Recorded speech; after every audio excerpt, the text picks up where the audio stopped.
Hello বন্ধুরা, কেমন আছেন? আশা করি ভালো হবেন। আমিও ভালো আছি। এই যে যত শাক সবজি আছে আমার হাজবেন্ড এনেছিল দিয়ে, আর তখন গুটানো হয়নি। সকাল দিকে সকালেই বাজার করে আর কি, দিয়ে তখন গুটানো হয়নি। এখন সেই সন্ধে হয়ে গেছে, সন্ধ্যাবেলা একটু গুটিয়ে নিই, সময় পেলাম। এই গুটিয়ে ধুয়ে রেখে দেবো, যেন পরিষ্কার থাকবে। একদিন বাজার করলে এক সপ্তাহ খানিক চলে যায়, সব শাকগুলো নষ্ট হয়ে যাবে না হলে।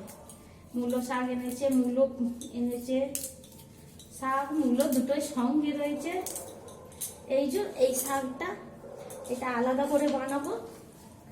এই যে সব কেটে কেটে রেখে দিচ্ছি, তাহলে কি হবে, ধুয়ে ধুয়ে রাখলে পচবে না। এই যে গাজর এনেছে, লঙ্কা এনেছে, এই যে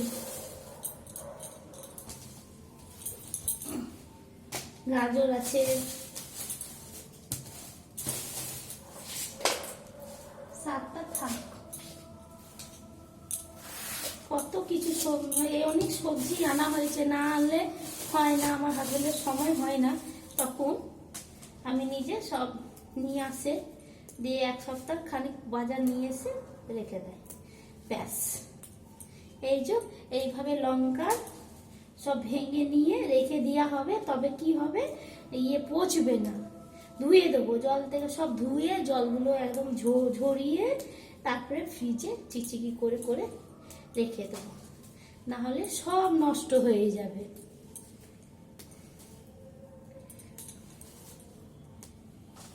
বেশ, টাটা, রাখছি। সবাই ভালো থাকবেন, সুস্থ থাকবে।